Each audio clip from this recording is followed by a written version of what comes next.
Good morning. Is it morning? No, we're 15 minutes past it being morning, but still. We've been waiting at home all morning because the forecast kept saying it was going to, first of all, it was 11 o'clock, the sun was going to come out, and then it was 12, and now it's vanished off the forecast, and it's grey. But we were waiting patiently, and actually yesterday we came up here and what we're doing, I picked a load of chilies yesterday. I'll show you that in a second. I think that's just about all we did actually. But yeah, it was grey and it had that kind of damp feel where it gets right into your bones. But yeah, today it's just not, doesn't feel damp. It's just, that is not sunshine, chaps. It's not sunshine. So we are very disappointed. Okay, so first of all, let me show you the chili situation that we did yesterday because they'd all started to fall over. They've got so heavy that they'd all started falling. So I tied them all back up again and then picked a load of chilies.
Yeah, quite a good haul. I didn't realise there was that many ready in there actually because everything had sort of fallen forward like that. A lot of them were right buried at the bottom, but yeah, quite a decent haul. And I think what we're going to do with those Sugar Rush peach is I'm going to attempt to dry them and make a chili powder out of them.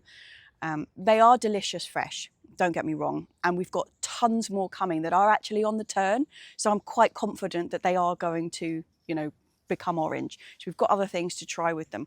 I just really fancy trying chili powder because I've said before, like previously, chili powder to me has just been, well, it's chili powder, that's it.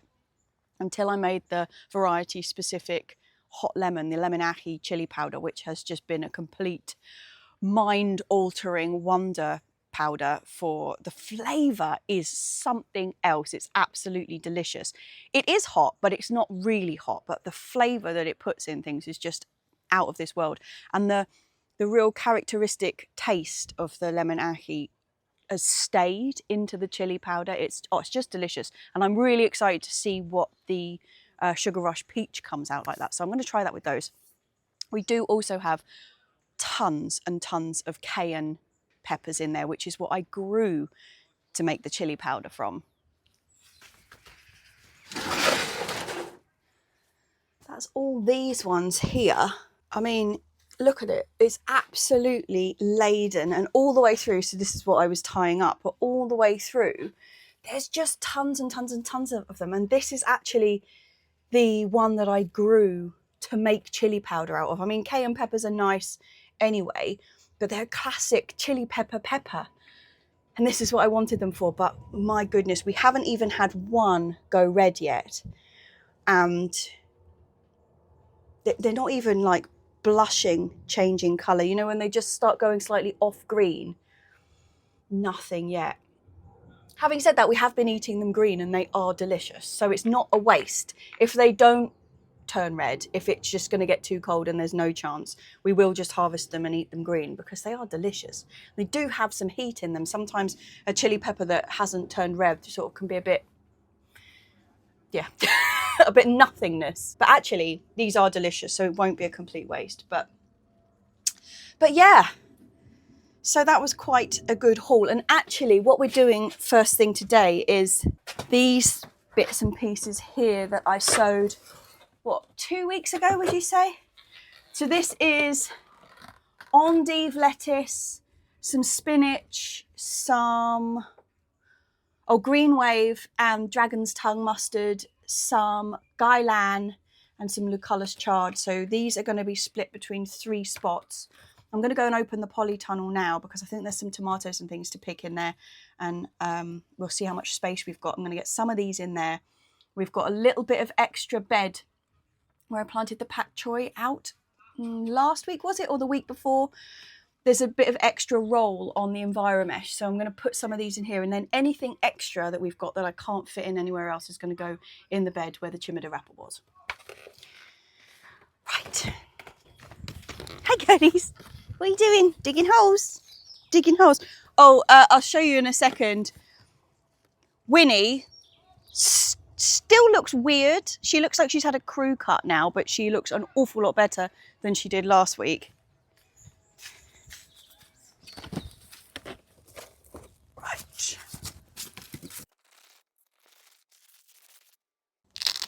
Oh yeah, we've got tomatoes to pick in here and a lot of basil. Yeah, the basil in here. Look at the basil. It's still looking fab. Yes. A lot of them's going, these ones are going to Yeah, flower. so I'll probably pick all of those, yes, because all of that lettuce leaf one has gone, is starting to flower, but the rest of it still looks amazing. But I'll harvest a load of it today. Yeah, the Pak Choi looks good.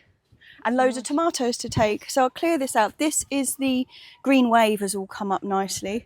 Got big, nice bit of space in there for something. Okay. And things like that one can probably come out all together though, to leave you a bigger space. That's Thai basil. Will that be all right over the winter, or might? Well, we don't know. That's the experiment. Somebody told me, I had 2 conflicting opinions. Somebody told me it was completely hardy and would carry on unless it got really cold. It would carry on for a while, and somebody said, not a chance, love. So I put it in anyway to find out. Okay, let me go and get a trowel. Look at all this. It's looking very autumnal, and the tree above us doesn't even look like it's started to turn yet. But yeah, we have got to empty that leaf mould bin at the top so we can start regathering. I'll put that on the list for today as well. Right, trowel we're getting. Or a hori. Ooh.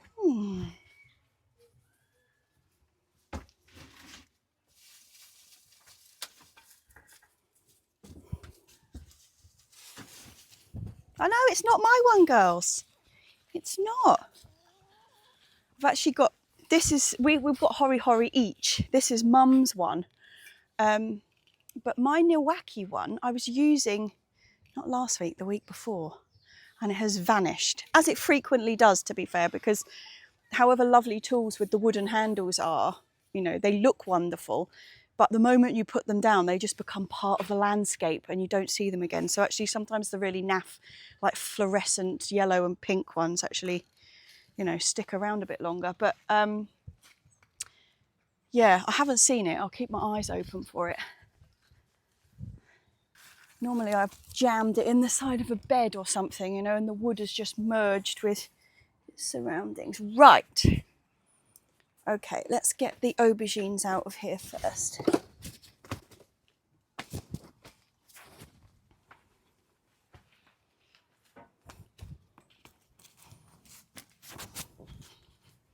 Give us a bit more space.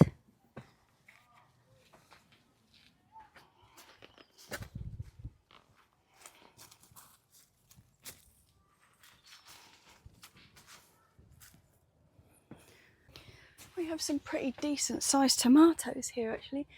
So this is my Japanese black trifeli. That's starting, you know, the other day I was saying that they're all funny shapes. This one is just starting to look a little bit more like I would have expected it to. And this one unfortunately has split, but it is a gorgeous black crim and still perfect. It's not gone soft or anything. And what else have we got? That's not quite there. Oh, I'm just going to eat that one. Sun gold.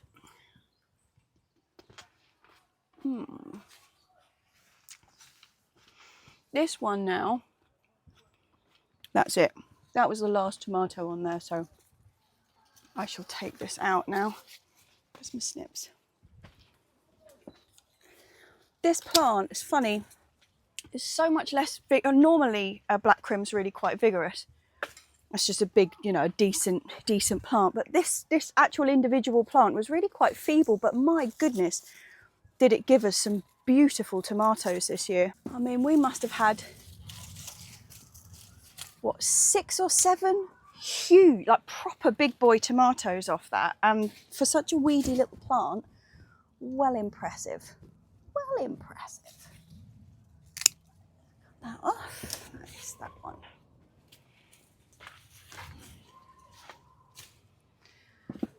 Sun Gold is still going. Alice's Dream is still going. And so is this one.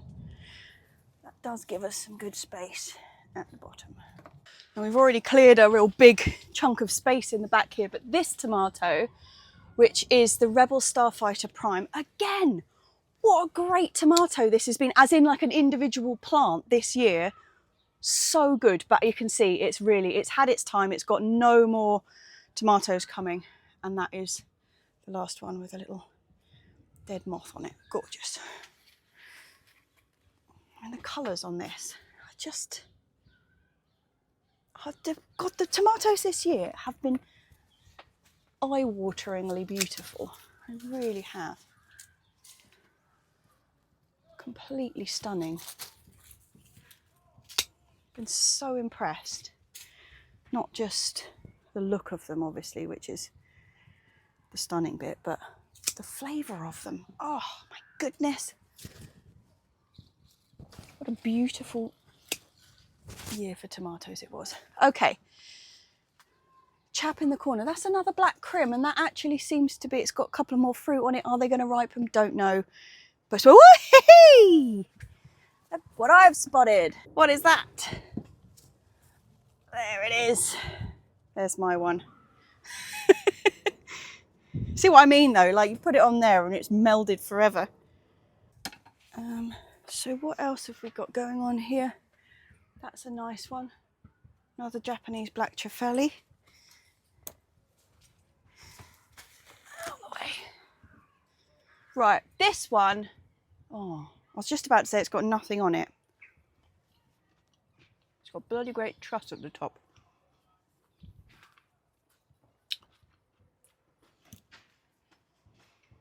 Wow. This is Green Doctor. You know when we did the tasting of the smalls and the cherries, this came out really poorly. Both of the ones that we tried, and in fact ones we tried later on, were really a bit watery and uninspiring. That one I've just eaten there was like back to the good old days. It was delicious. Oh God, that was lovely. Right, we have another orange Wellington. We have up here, oh, this was Sky Comish, another just stunner of a tomato.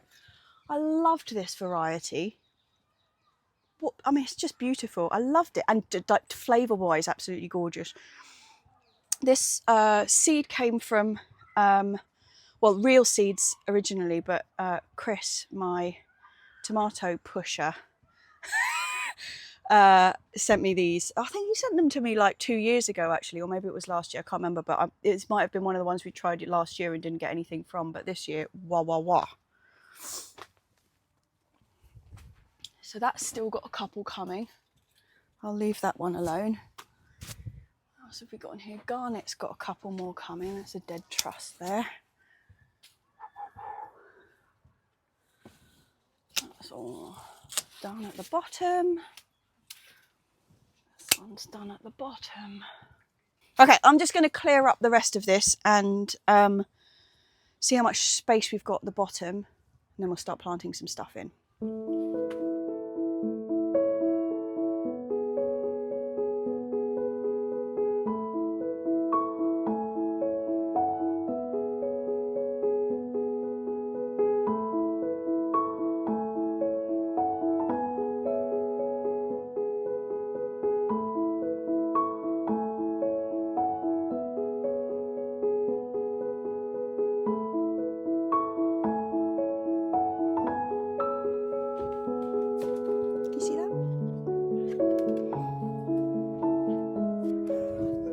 This for a lovely little late selection, Mum. Wonderful. It's beauty, isn't it? We haven't tried that one singularly by itself. Oh, we have a couple of times in salads and stuff, but we should. That's very good. Beautiful little. We've got, I'd say, probably 6 or 7 more tomatoes, a possibility of ripening in there, and we'll just leave them. They're not causing any problems in there. So like I said, this basil, which is the Genovese basil, is still going strong. I've got a couple of slightly less big plants. These ones are all quite nice and like mature. I've got a couple of weedier ones that I will take out just because space reasons. Like the ones just here are a little bit sad.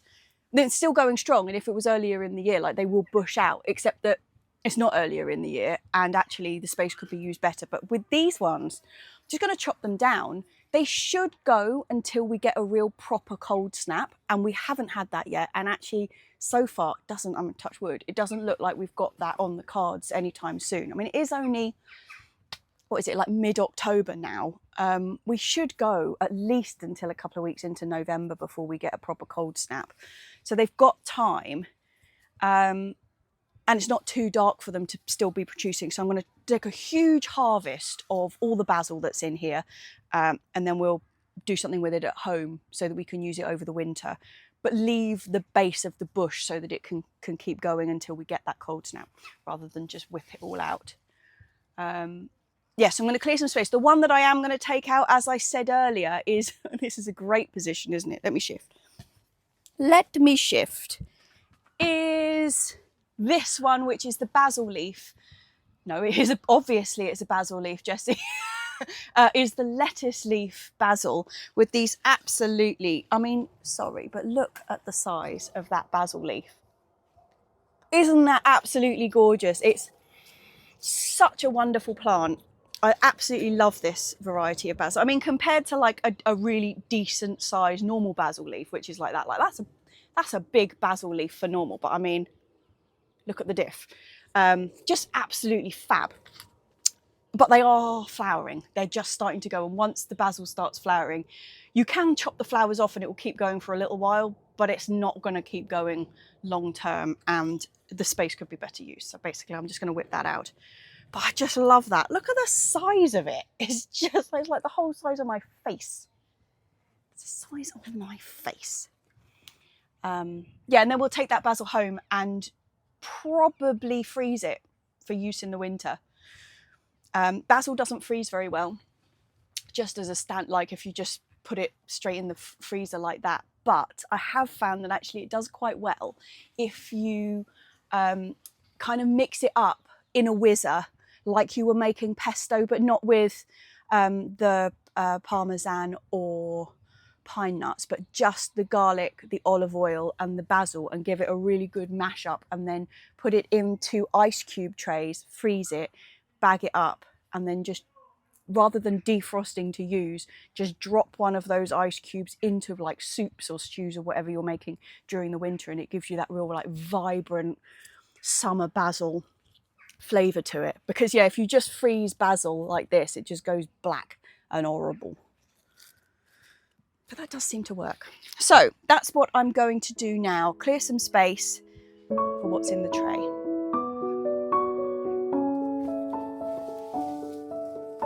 I need a bag to put all of this basil in.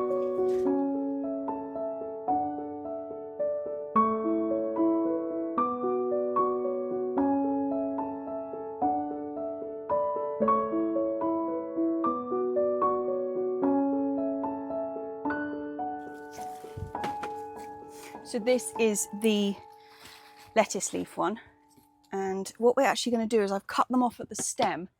We're going to stand them in water because just when I went to go and get this pot, Mum and I were just discussing, and I think I've got an idea for a way to use these really big leaves, a recipe idea, but I don't know if it's going to work. So we're going to keep these fresh as long as possible and try that out tomorrow. Look gorgeous though. Okay, let me take this out.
Okay, labels are written.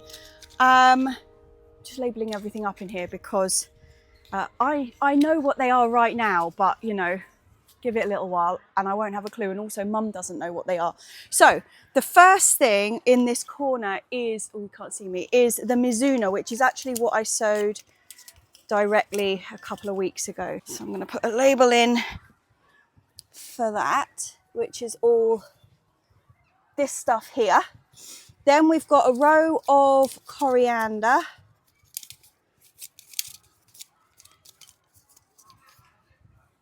Some of this is self-seeded and some of this is just out of that seed tray there. So I'm just trying to keep it all together. Then we have the mustard. Oh, I'm stuck. Oh, I've got a tomato stuck in my hair. Do I? I can't see. Feels like it. I hope it's not a massive bug. Is that a tomato in my hair? Yes. Marvellous. Okay, next on that list was what? Mustard greens. That is these guys here. So it's a mixture of dragon's tongue and the green wave, but they are a little bit mixed up, so I'm not going to bother labelling them separately. Plus, you can tell quite quickly which ones are which because the colour's different. Then I'm trying Kailaan in here, which is a type of fast-growing Chinese broccoli. I have no idea if it's going to work. That's a bit of a gamble. I just thought I would try it. Then round the corner, we have the chard that I moved in last week, just there. We have got spring onions, a row of them here. This is the Lucullus chard, which is the really pale one, which so far has done brilliantly over winter in the polytunnel. It's been an absolute star. So I'm really hoping they're going to take well. Then we have a selection of spinach dotted around through here. Then I've stuck some more Kailaan in because I realised that I actually had another section of it. So we've got a little bit over there and we've got a little bit over here. Then we come round into the Pak Choi that I put in about 2-3 weeks ago that's really come up well. That's all of these guys here. So it is a mixture of the just normal green Pak Choi and the red Choi. So just stick a label in there. Then we've got this bit of space here, which has currently got a little bit of coriander in it. But I'm thinking about moving that because I wanted to stick some peas in here.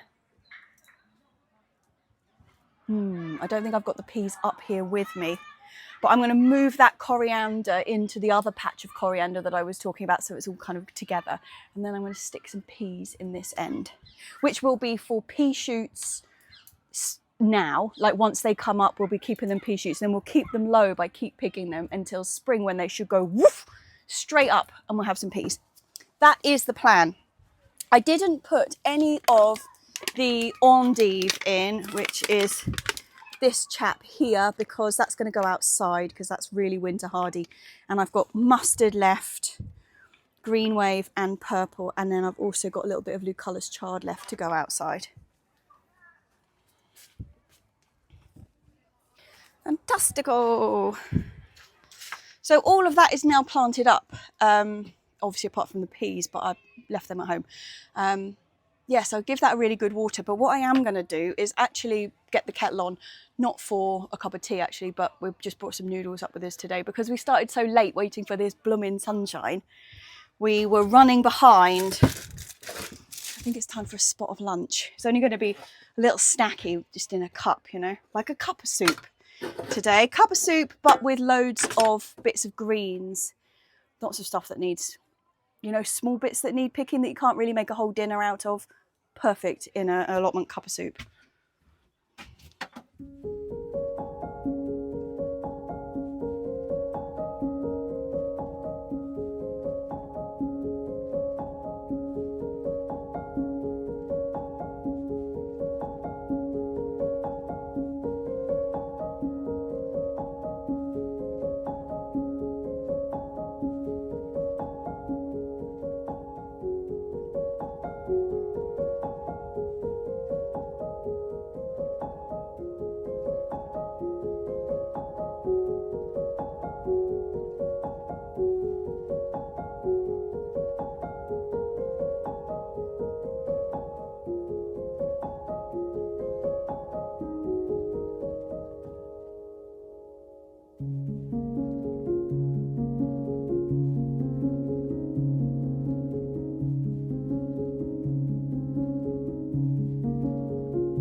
Oh. Oh, it's hot. Not temperature-wise either. I'm chilly. Well, there's a piece of chili on the top. Did you Right, just... yeah. I'll probably just add that one.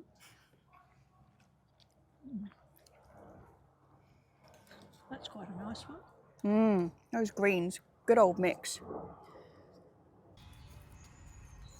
that nice, boobs?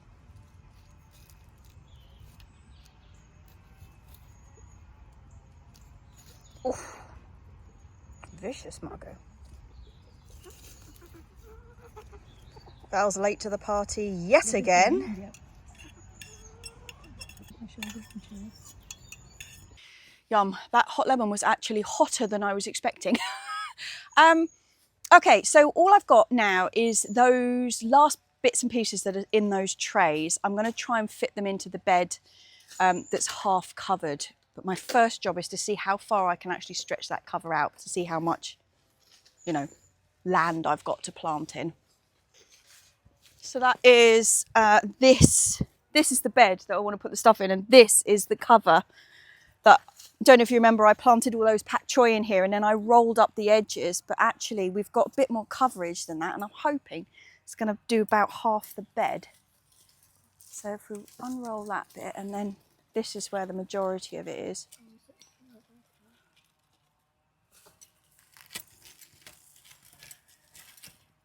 Oh, we might, that might even cover a whole bed of low stuff.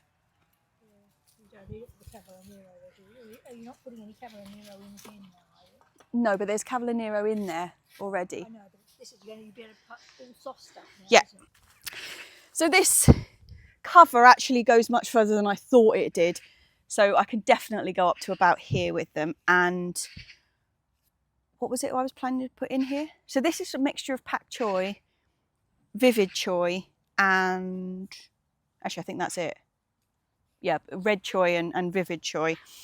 Now I've got the same set of stuff that I've just put into the polytunnel to go in here. I'm going to do a row of coriander for sure, and a row of each of the mustard greens. But this half of the bed is going to be covered, as in like for the birds, netted, but not undercover like the Enviromesh is. And I've got the Endive and Lucullus Chard to go in there. So really, I only have to fit coriander and 2 mustard greens in here. And then I do also have some more spring onions, but they're just a bit slower. And I want them to go in the polytunnel. I've left a little bit of space for them. But yeah, very slow. So we're going to go coriander first.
Slight technical difficulty, chaps. We just ran out of battery when we were finishing off that bed. So yeah, we've done a little bit in the meantime. We didn't just stop because of technology. And one of the things we did was pick some dill. So let me just show you. We've got a lovely, that's not showing you very well, is it? Let's just readjust.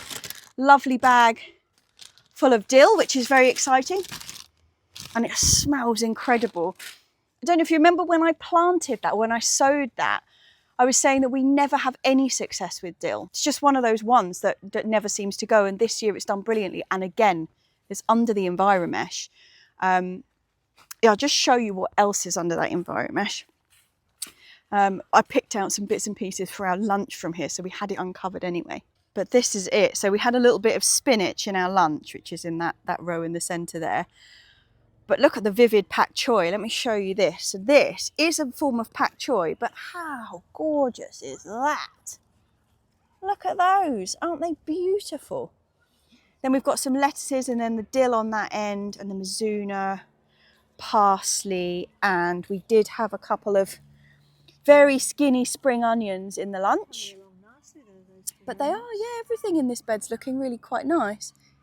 So we're just going to have to recover it, and I've got to put the door down on the polytunnel. Hey, that Lil? Did I shock you? Did I shock you? Oh, I know what I've got to show you. I've got to show you Winnie's part transformation.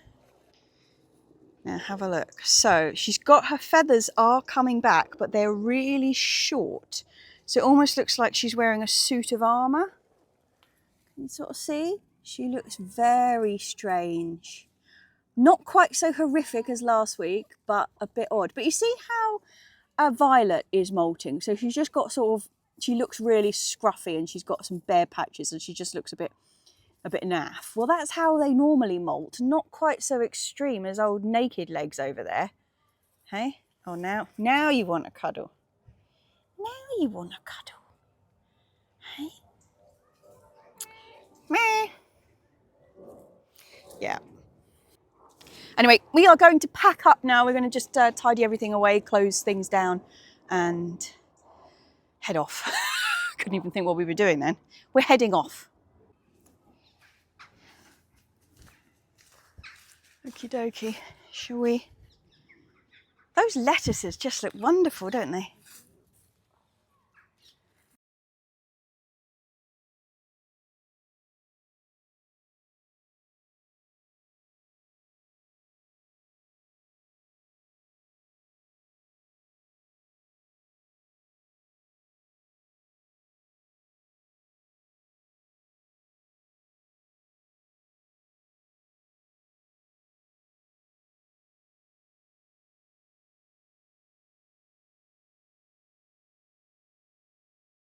Yeah, I could take both of those in one hand, and then I'll take the little tomatoes. Right, and then what are we going to do? We'll come back for that. Bye, Squirrel. Bye, squirrels!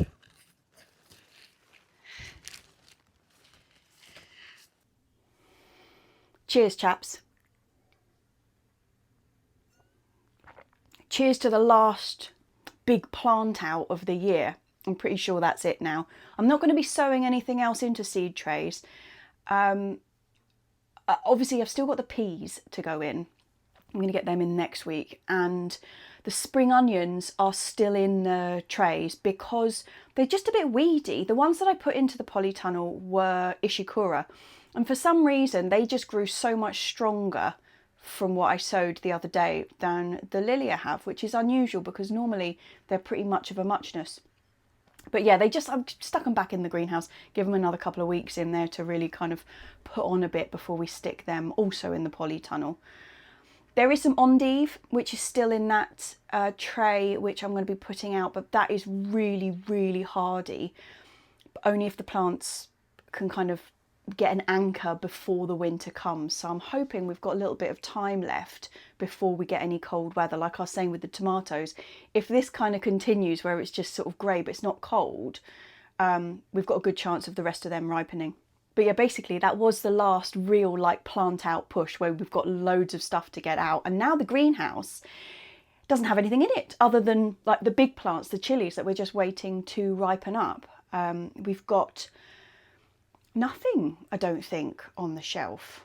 Just running through it in my head. I don't think we do. I think that's basically the end of it. I've still got to get the peas in, like I said, and the shallots have got to go in next week. Completely forgot about them this week. They were on my to-do list, but they're in a paper bag in the shed, and they just kind of, I didn't even think about them. But yeah, now we're on to kind of the proper autumn winter jobs now. We've got a lot of leaf raking to do, as you saw. And it's funny because we're at that time where it doesn't look like anything's actually fallen off the trees yet. Not the cherries, like the cherries around have really dropped all their leaves really quickly. But the oaks and the plane trees and stuff, they're all still in full leaf, and yet the floor is absolutely strewn. So yeah, we've got to start getting on that big time. Loads of autumn jobs to do this year, and just loads of sorting out basically. Loads of the things that I brought back from Hampton are still just strewn about, and we never actually found a home for them or what we were going to do with them. So I've got to sort all of that out. It's really just like entering into that mad frenzy of getting everything that we need to get done for spring before the cold weather hits. Yeah. And processing. So now it's like coming to the end of the season. We've got loads of stuff like the basil, for example. So I have recorded me store what I've done with the basil to store it over winter, and that is going to be a bonus out on Friday. So that's coming. It's already recorded, so it's go. And also I've done another video, or I've done half of the video for what I'm actually doing with those Sugar Rush peach and how I'm turning them into chili powder. It takes a little bit of time. So I've recorded the first bit of that, but that will be coming out as well. So there's lots of processing now. Saving stuff, you know, saving stuff up for the winter. Oh, it feels all cozy when you start talking about like saving things for the winter. You feel like a squirrel, like saving its nuts. That didn't sound how I wanted it to. But yeah, chaps, huge thank you again to everybody for watching and coming along with us. I've had a couple of comments actually about how sad people are that the girlies are not doing their hurdles anymore, jumping over that bit of fence to come out. And it's because I've taken it away. But I promise it's going to be reinstalled. even if the only reason that it's there is it was cute. It was cute with their little legs. And I loved, the thing about it that was so funny was that all 5 of the chickens had a completely different strategy for jumping over that fence. Like Ruby jumped up onto it, paused and jumped down the other side, sort of very civilized. Winnie and Violet just loved it, particularly Winnie. She would jump and then glide in the air, but with her legs tucked in, so she'd go like over there. I just loved it. Because it was on video, I'm desperate to get it actually filmed in slow-mo, because you can slow the video down, but obviously it's jerky if you haven't actually filmed it in slow-mo. Oh, I might have to set up something for them jump over and get it on the slow-mo. That'd be good. That was well off topic. I was just basically saying cheers to my patrons, who are the people whose names you see at the bottom of this vlog and who are most definitely keeping this show on the road at the moment, I can tell you. Yeah. Cheers, chaps. I'll see you on Friday, actually, for basil preserving, and I'll see you again next week. Cheers, chaps.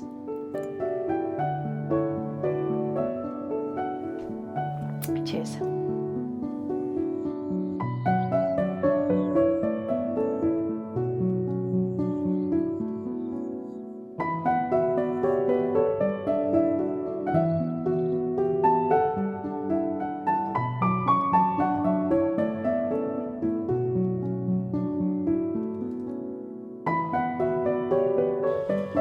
These are just starting to come up.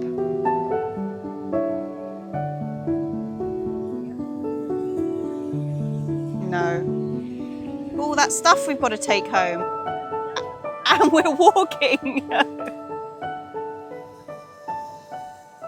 take that one, and will I take those 2 because you don't like